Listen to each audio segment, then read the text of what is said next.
This is Think It Through with me, April A. Bear. Get ready to start thinking. I know, it's hard, and you'd probably rather not. But here we go anyway. Hello and welcome to episode 3. If you haven't listened to episodes 1 and 2, I highly recommend that you go back and start there. Because I do refer to things I talked about in earlier episodes. They kind of build on each other. This is especially true for my students, or as I like to call them, my captive audience members, because they have to listen to me. And by the way, I'd like to thank all my non-captive audience members who listen of their own free will. I hope whoever's listening is finding this interesting and maybe even helpful. I've been talking about some of the things that get in the way of clear thinking. In this episode, we're going to focus on fallacies. And by the end, you'll see how prevalent they are, both in the persuasive messages we receive and also when we try to persuade others. Later on in the episode, I'll be talking to Stephanie Willis, a UNLV visiting lecturer in communication, and someone whose research into the anti-vax movement has given her insight into the way some online communities use fallacies to recruit and keep followers. Let's get right to it.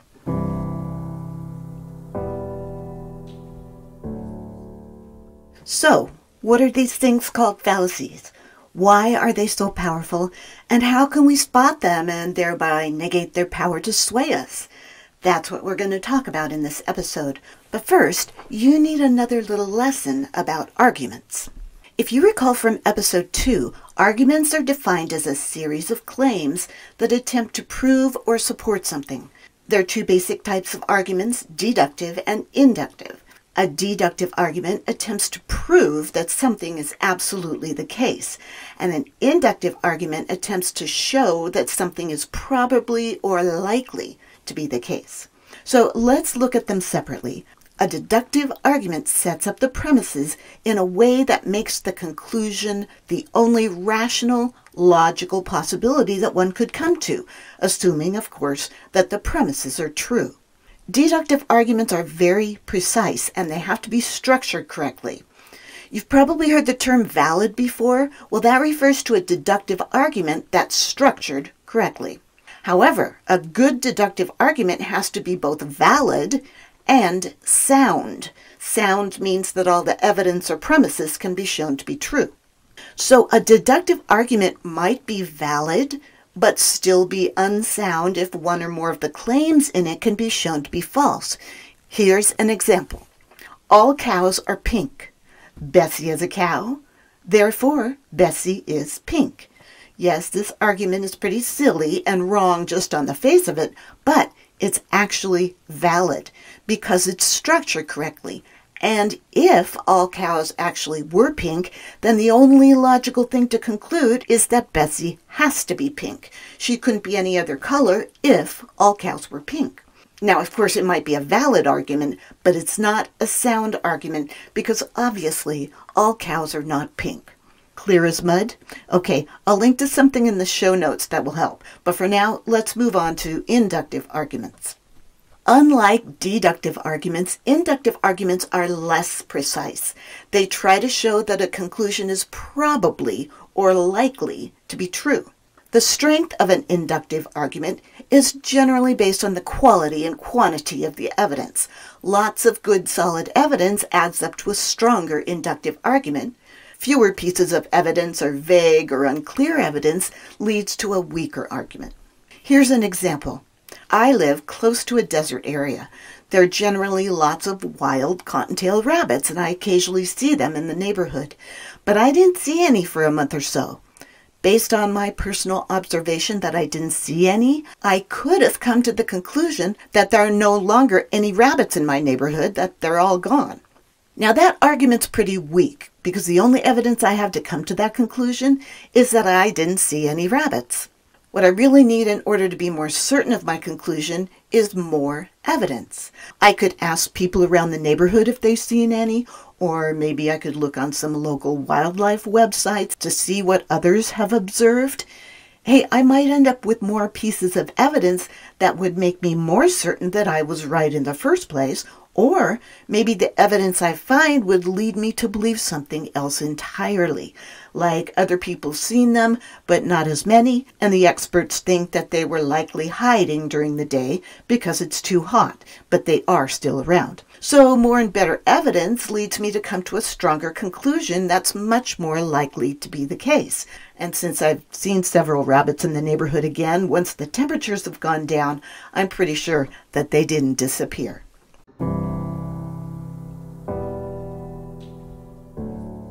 Okay, now you know the two basic types of argument.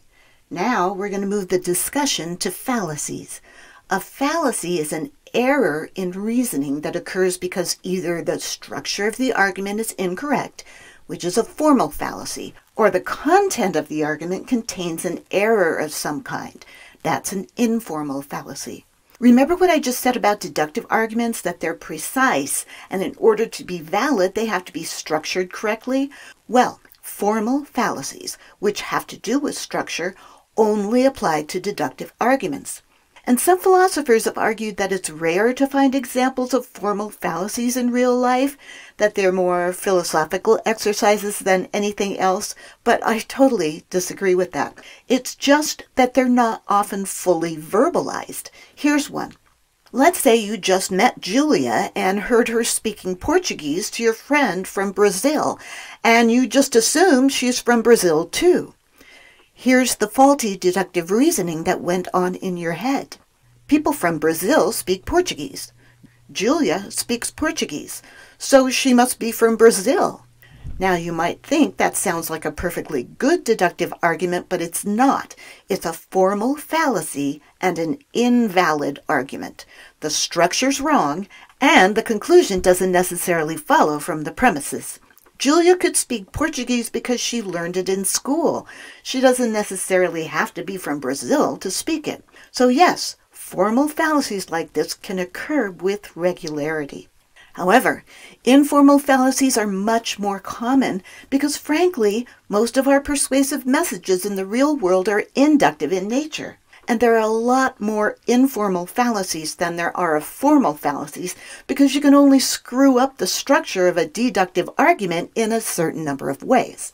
There are lots of ways to screw up the content of an argument, and there simply isn't time to address all of them here. I'll link to an article that lists lots of them, and that list goes on and on and on. Now we're going to look at a few of the most common fallacies, with the hope that you will be able to recognize them when you see them out in the wild. You might recognize them because you use them, but once you realize that, I hope you try to reduce your use of them.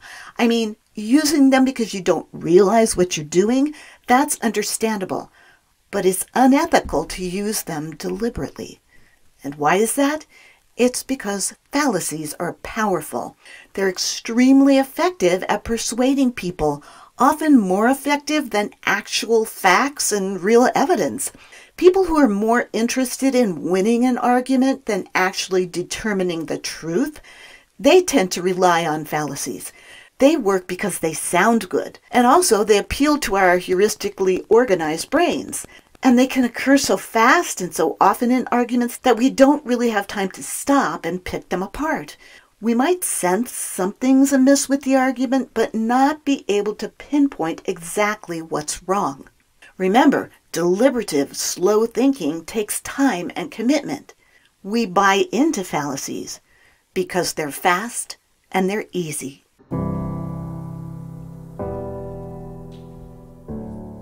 Let's start with one of the most common fallacies, the ad hominem fallacy. Ad hominem is Latin for to the person. So this fallacy consists of a personal attack. Someone uses some perceived or actual character flaw or even a physical flaw of a person as evidence that that person's argument should be rejected. Instead of attacking the person's position on an issue, they attack the person, him or herself. Sometimes this fallacy is very blatant, like name-calling, labeling, or insulting someone, or it can be more subtle, like making an insinuation about someone's morals or behavior that really isn't related to the claim. I'm sure you can think of lots of examples of this, especially in politics, when candidates label the opponent and call them names rather than stick to the issues. Sadly, attacks like this are very effective, which is why people use them, but they're also irrelevant and distract from things that are actually important. And they often occur in our everyday lives as well. If you're at a restaurant with your friend and after looking at the menu, you say that the food seems overpriced, and your friend says, "Well, it's not my fault you're broke," your friend has not only just insulted you by implying you don't have any money, but whether that's true or not, it doesn't have anything to do with whether the food is overpriced. So it's insulting and irrelevant. And you should probably get a new friend because that one's broken. Now, referring to someone's character is not a fallacy if the argument itself is about character. But if the original claim is not about character, but about some kind of policy or an issue, and you start throwing in slams about character or use some insulting nickname when referring to your opponent, that's fallacious. Another similar fallacy is the tu quoque fallacy, which is Latin for you too. In this fallacy, someone makes a claim, it's usually about a behavior the other person's doing, and the other person, instead of either acknowledging it or disagreeing with it, comes back with, "Oh yeah? Well, you do it too," or "You do something equally bad, so why should I change?" And while the first person may indeed be a hypocrite for calling out someone on something when they're not perfect themselves, the second person is attempting to avoid discussion about their behavior and justifying themselves by moving the argument to the first person's behavior. And it also doesn't negate the fact the first person's claim might actually have some merit. For instance, at your last medical checkup, your doctor says you could stand to lose 20 pounds. Well, you might just sit there and nod at the time, but later you say to your wife, "That doctor's got some nerve telling me to lose 20 pounds when he's at least 30 pounds overweight himself." Frankly, though, the doctor's extra baggage is really irrelevant to whether or not you need to lose weight. Then there's the either-or fallacy, also known as the black and white fallacy or the false choice fallacy. In this fallacy, you're given two options and told that you must choose between them, when in reality there are lots of other potential choices that could be made. So when people say things like, "We either have to raise taxes or cut spending," or "You're either for us or against us," what they're doing, often very effectively, is forcing your brain to only think about those two things, then trying to guide you to choose the one thing that they want you to choose. And if you're put on the spot, you might feel like you have to make a choice right then and there, when it's much more likely that you really don't. Plus, there may be more options from which to choose. Now, there are certainly situations in which options are indeed limited, and in that case, it's not a fallacy as long as you explain that. But don't try to convince someone that choices are limited if they're really not. Another extremely common fallacy is hasty generalization. In my example earlier of the cottontail rabbits, I committed this fallacy when I came to the conclusion that rabbits were no longer in my neighborhood based solely on the fact that I hadn't seen any. One example proves absolutely nothing except that it happened that one time. So, you deciding that there aren't any good restaurants in the town you just moved to because the two restaurants you've eaten at weren't any good is a hasty generalization. You're going to have to try out a lot more restaurants before legitimately coming to that conclusion. So, how much evidence is enough evidence? Well, it certainly depends on what you're trying to support, but I gotta say that finding and using solid statistical evidence is often a very good way to avoid this fallacy. Then there's the anecdotal evidence fallacy, which is related to the hasty generalization fallacy in the sense that we're only focusing on like a personal story or another very specific kind of evidence when coming to a conclusion, while discounting other evidence that contradicts it. In this fallacy, a story sticks out in our mind because of its strong emotional content. Remember the availability heuristic from episode 1? That often leads us to committing this fallacy. And because of that, we tend to overestimate the importance of the anecdotal evidence. Let's say you're looking for a new car and you spent a lot of time online doing research and finally decided on the one you want. Then the next day at work, you mention to a coworker that you're going to buy this particular car, and they immediately say, "Oh my God, no, that's the worst car ever. My brother had one. Within 6 months, the air conditioning went out. Then he had transmission problems. After 2 years, he just sold it. He couldn't stand it anymore." And despite all the research you did, that story alone ends up outweighing all the other evidence in your mind, and you decide not to buy the car. Should one emotionally strong story outweigh anything else? Well, not really, but it often does. The bandwagon fallacy, also known as argumentum ad populum, leads us to think that if lots of people think something is the case, that it probably is the case. So the lots of people think or lots of people say claims, which may or may not even be true, are designed to make you believe that if you happen to think differently than these lots of people, whoever they are, you just don't have your finger on the pulse of what's really happening. You're out of the loop. You better jump on this bandwagon. Now, of course, this fallacy appeals to our need to belong, to feel like we're part of something so we don't miss out. There are lots of things wrong with this fallacy, but the main one is that just because lots of people think something is true doesn't mean they're right. Frankly, lots of people are dumbasses. If you want to convince me of something, you better have more evidence than just lots of people think so. Misplacing the burden of proof is also a very common fallacy. The burden of proof is the obligation that's borne by the person making the initial claim to provide sufficient evidence to back up the claim. This fallacy occurs when a person makes a claim but fails to provide evidence, and instead insists that the other person in the argument provides evidence to show that the original claim is not true. You've seen those prove me wrong memes on social media.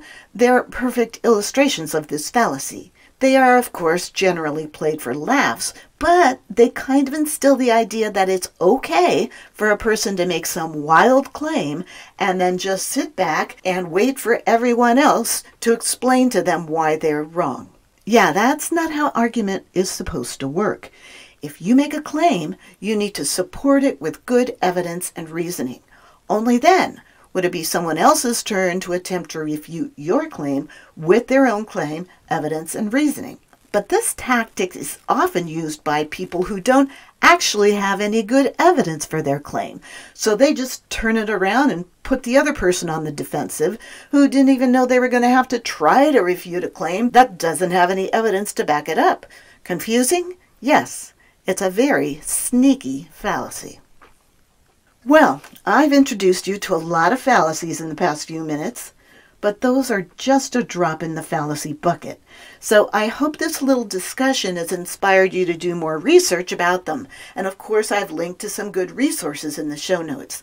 Now, it's time to hear my recent interview with Stephanie Willis.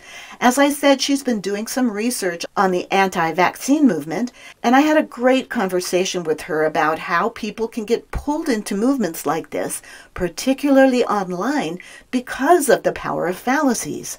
Our interview has been edited for time and clarity, and I apologize for the quality of the audio, but I think you'll be very interested in what she has to say. So, here's my conversation with Stephanie.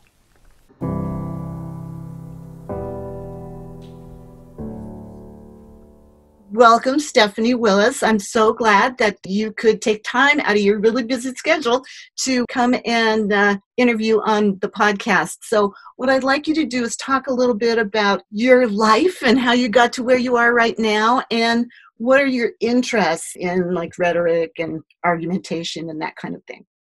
Yeah, well, thank you so much for having me. It's a pleasure.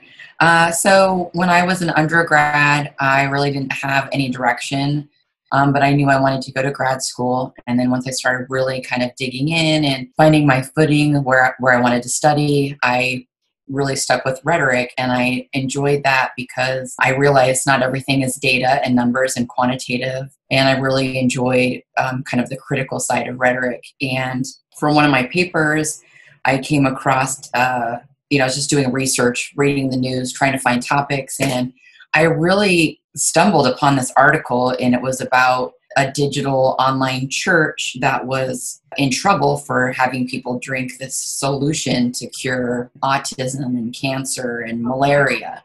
And it just really kind of attracted me to it. It was kind of bizarre and crazy. And I actually wrote an entire paper on it for my rhetorical criticism class.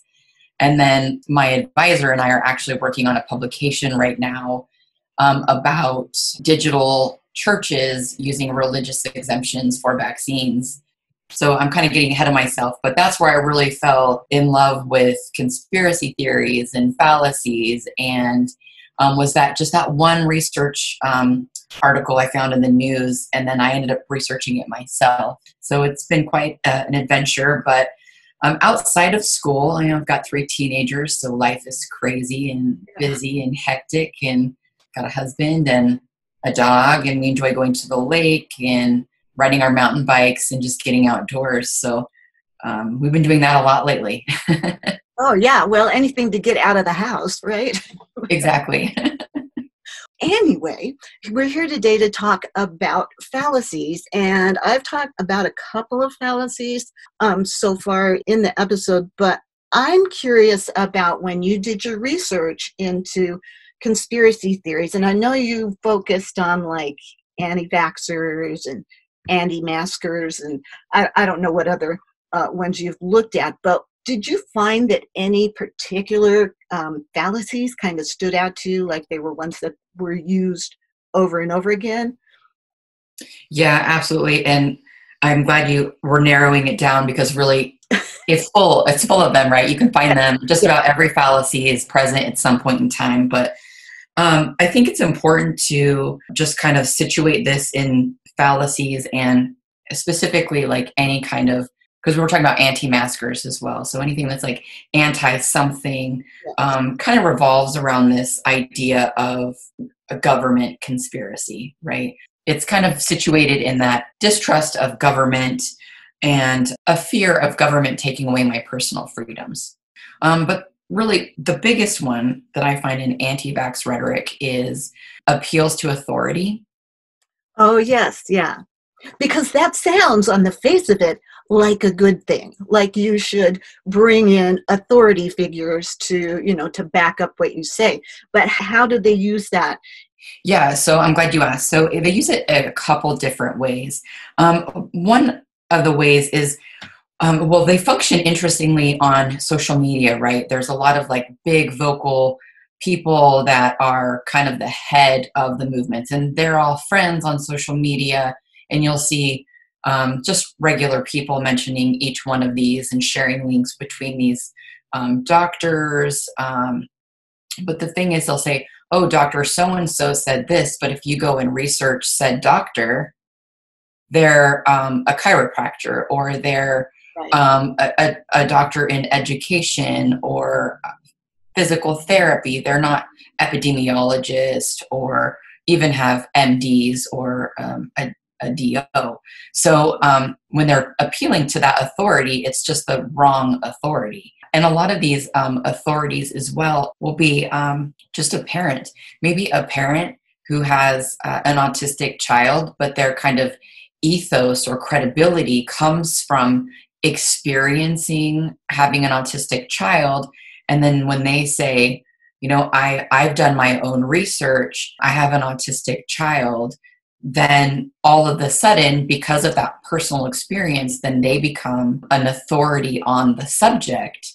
And it's interesting because these authorities can go in all these different directions, and people online really give, I don't want to say just mothers, but parents in general, a lot more authority than you would anticipate, even putting forth their personal experiences over the information of epidemiologists, CDC directors, and things like that. So it does get quite carried away. But one that I'm really focusing on right now is the appeals to religious authority, because that, like I mentioned earlier, there's a lot of digital churches. And what I mean by digital churches is they don't have any actual venue where you can walk in and sit at a pew or kneel or anything. So they're solely online, and a lot of churches are using the same discourse and rhetoric of Christianity, and using spiritual words and quoting different phrases from the Bible. But what they're doing is they're providing people a membership card, which is a vaccine exemption card. Oh my goodness. Okay. So So that's their membership into this church is their exemption card. Yes. So they're kind of exposing the loopholes in, I believe it's 45 states have religious exemptions for children and vaccines when it comes to attending public schools. So they kind of reap the benefits of that loophole, because if they use the same rhetoric as a church would use, and they say that, it's a violation of my personal freedoms to inject myself with the poisons of vaccines, which of course we know that that isn't true. Vaccines have been proven to be safe and effective, but they can use this little card, and sometimes it goes from online to being an actual physical card, which people carry around with them, and they can submit to the school districts. So they're taking this appeal to authority, right? They're using religion as the authority instead, or I should say, as a replacement of the authority of the laws and actual scientific evidence and that kind of thing. Yeah. Exactly. So that's the paper I'm working on right now with my advisor and now co-worker, Dr. Emma Frances Bloomfield. So really, it's quite interesting to see how many ways that you can actually use this fallacy. And this is just, of course, based on my experience with anti-vax rhetoric. But I'd also like to point out that I think it was yesterday or the day before, I saw a news article that somebody was confronted for not wearing a mask in public, and that person had a card saying that it was against their religion to wear a mask. So we're kind of connecting these dots, right? Appealing to authority using religion as a replacement for actual authority. Right. Well, anti-vaxxers in, like you said, 45 states do have an out with vaccines. There really isn't an out for mask wearing. That a card will not get you, licensed to not put a mask on, basically. But yeah. Definitely some more digging needs to occur for me to figure out how they're making that connection between the mask and religion. But I think it just kind of goes into those ideas of personal freedoms. But it's interesting, though, because really there's no specific religion that actually says you can't get vaccines. It's just been drastically misinterpreted by many people. I thought that, now I haven't looked at them in depth like you, but I was thinking that there's a lot of anecdotal evidence where the big emotional story, my aunt's brother's cousin's child was harmed by vaccines, and they go into detail and often overwhelms and overrides actual evidence. Like one big story can pretty much kill any other good evidence because of the emotional content of it. Do you find that in what you're researching? Oh yeah, absolutely. I was just talking to my students today about the post hoc fallacy, and it's like, yeah, I said this one thing is true, and then ended up happening.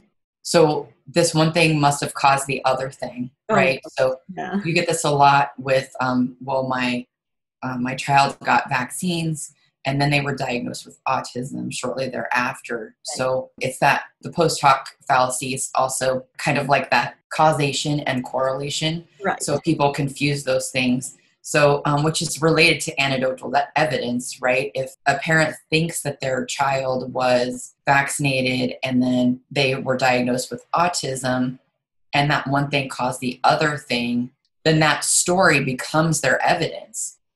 Yes, and that's powerful evidence because, there's a lot of emotion attached to that kind of thing. You can get a lot of mileage out of one story like that.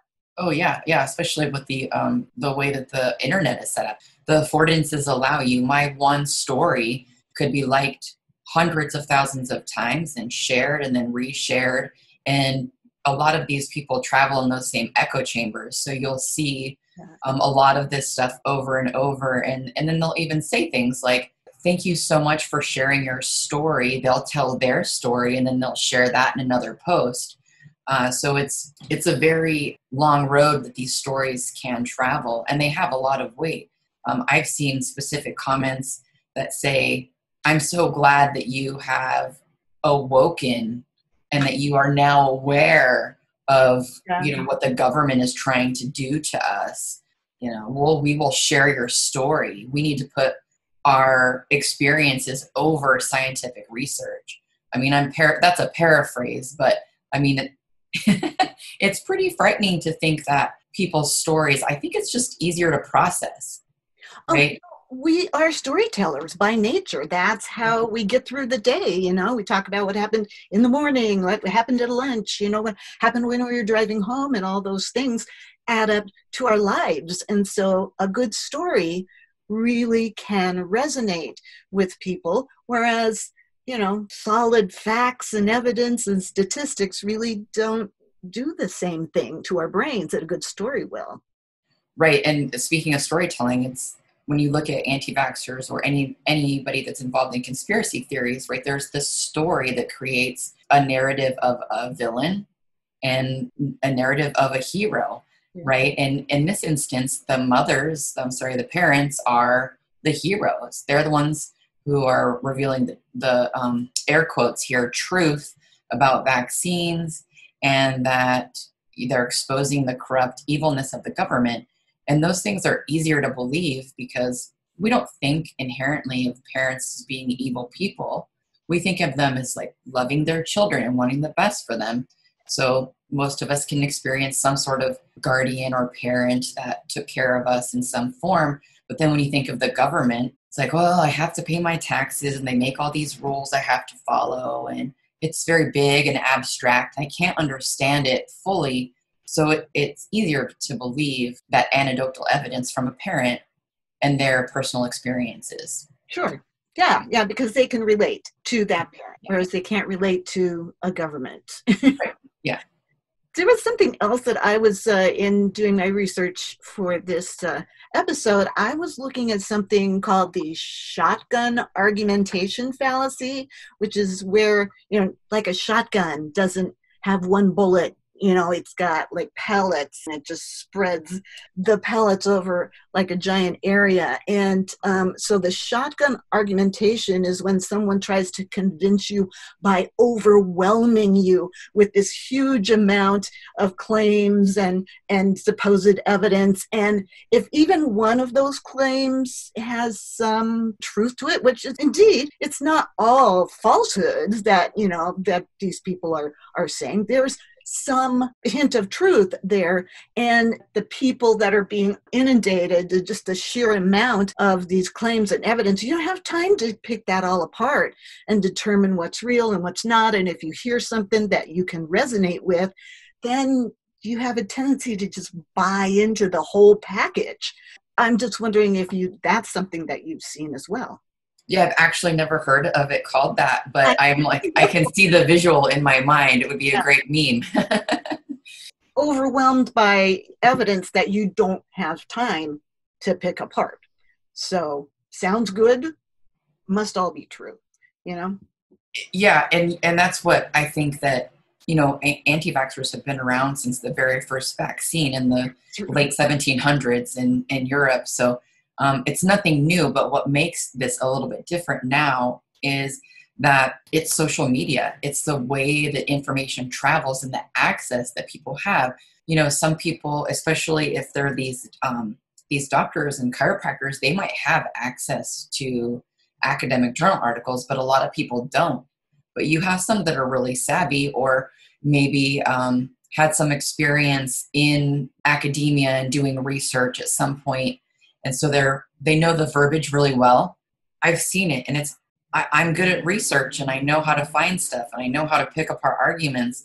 And it's like, it's hard. Mm-hmm. I mean, these people are very skilled. So just somebody looking for information on it, should I vaccinate my child or not, stumbled across some of these posts. I don't even think that they could actually weed through it. They're either going to give up and hopefully go talk to their pediatrician, or they're going to buy into it. Right. This one lady, for example, I've used as an example in some of my research papers. She will have cherry-picked information. She'll quote out little pieces of an abstract from a research article, which it sounds, you're like, wow, that sounds really terrifying and scary. How could they come to that conclusion? But because I have access to academic journal articles, I can pull up the same one and read the whole thing.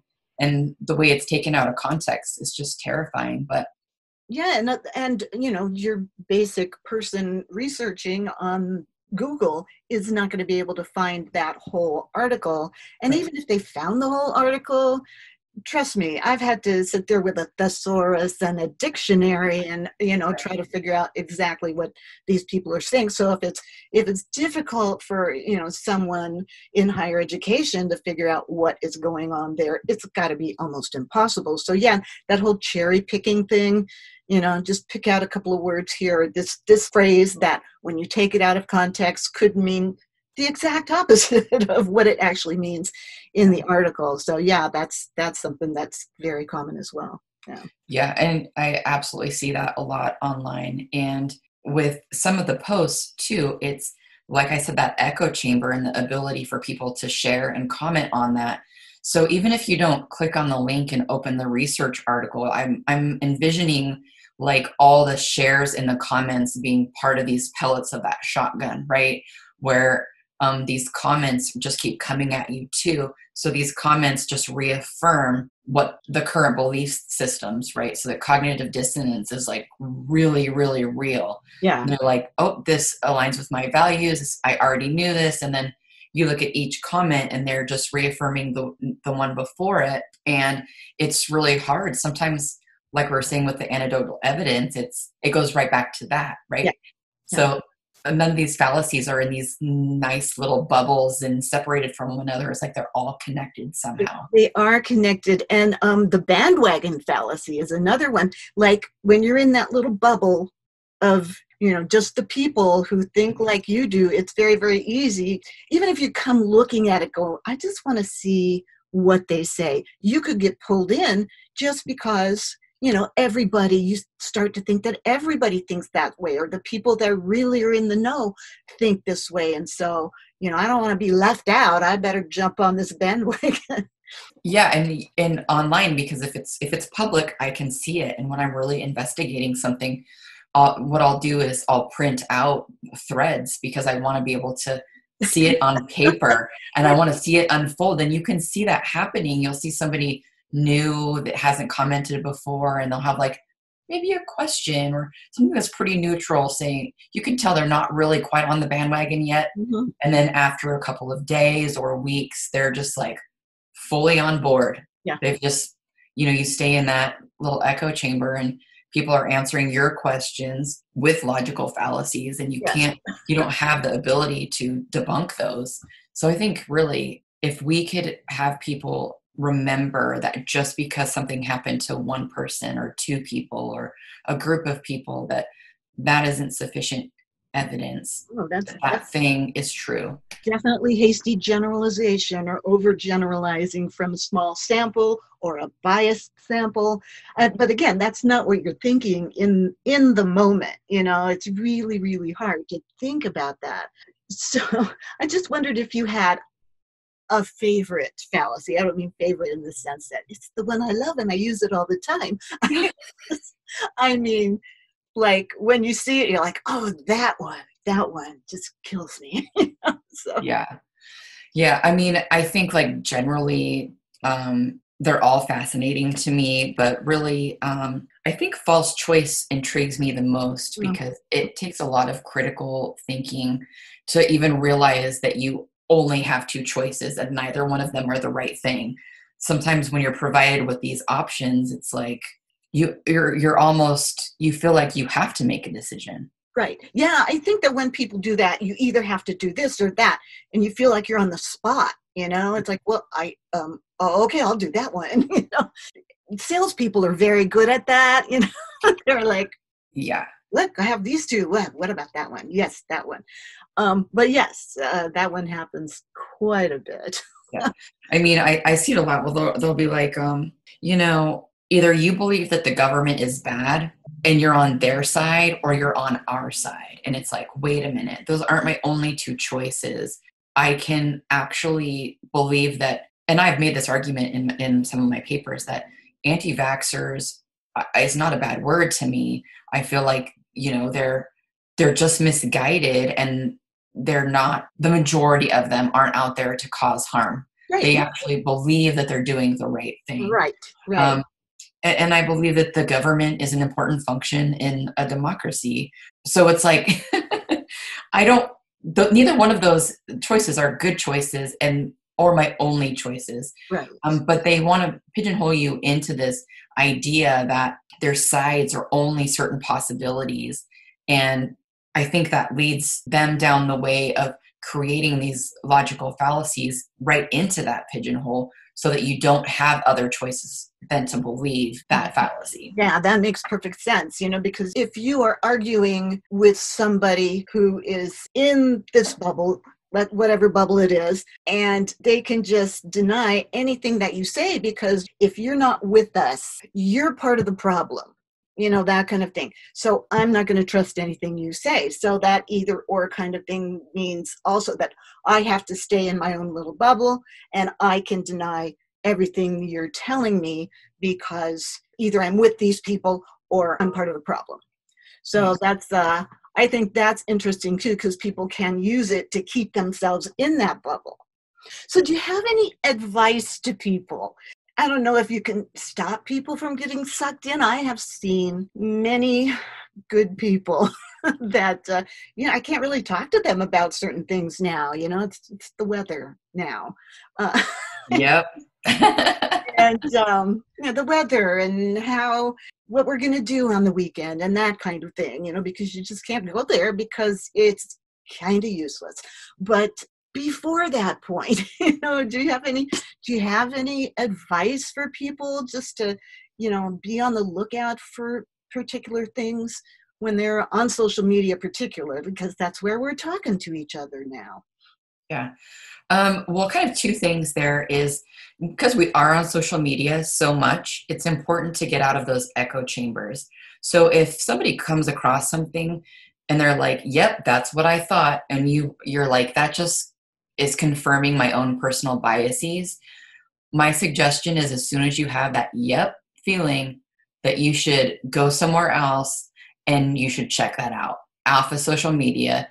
And when you go off of social media, don't just look at the same news outlets on social media. You should be looking elsewhere. And then you should also be having these conversations with other people offline, right? And how are those people reacting to those things that you're finding out? And I think, secondly, when it comes to social media, sometimes we just need a break. Yes. I know. It's called doom scrolling now. Have you heard that term? I have, yeah. Like what other horrible thing is happening? Yeah, I can really get you down, and people's sleep is being disturbed, and people are getting more depressed, and and a lot of it has to do with these fallacies and how they resonate with us, because our brains, we got those little heuristics in our brains that make them seem not necessarily true, but just easy to swallow,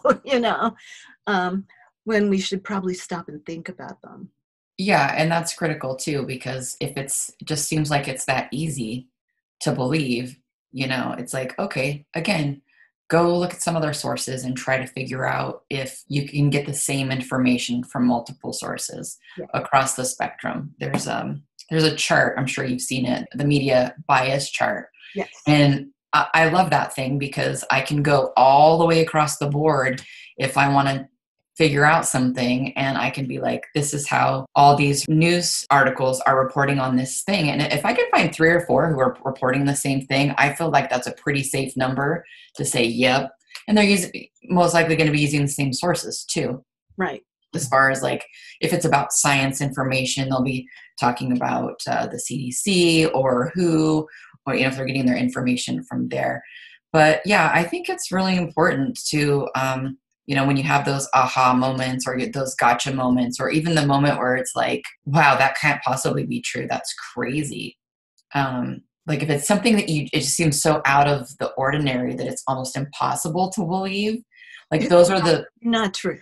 yeah, probably, but for me, it's like I need to investigate. Right. Yeah. Like how untrue is this thing? Like let me find it out.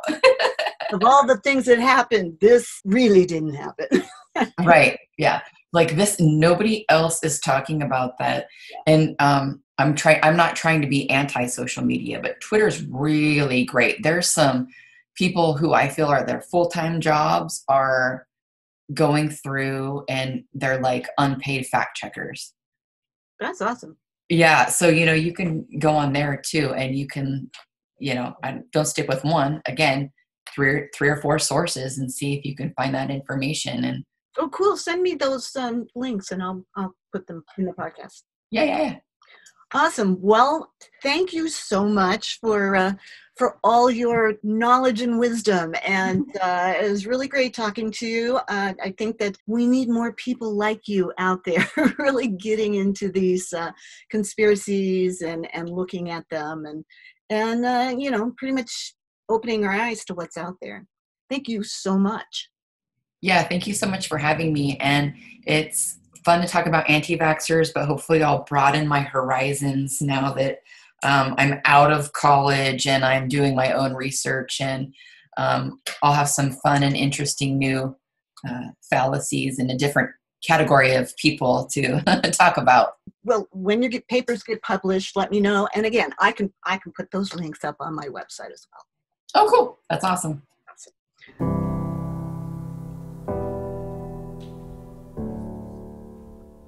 Okay, this was a long episode. Thanks for hanging in there with me. I hope you realize that while Stephanie's research focus is on the anti-vax movement in particular, as she said, she doesn't think the vast majority of people in this community are in any way bad people. In fact, she says most of them are simply trying to do what they feel is best for their family. But they're being misled to believe that not vaccinating is the best way to do that. Now, there's something else important to consider. Just because you spot a fallacy in someone's argument, that doesn't mean their conclusion is necessarily false. It just means their argument is flawed and they really haven't either proved or supported that argument. When you find a fallacy in an argument, it really isn't a mic drop moment, even though you can certainly point out the flaw and you might be all proud of yourself for finding it. The whole point is to realize that you shouldn't accept the conclusion of an argument that has a fallacy in it. That person needs a better argument. And if your argument is the one with the flaw, you should realize that you need to make a better argument, one that is actually valid and sound or strong. And if you can't make an argument without using a fallacy, then maybe, just maybe, your conclusion is wrong. Don't forget to check out the show notes, and I'll see you in episode 4.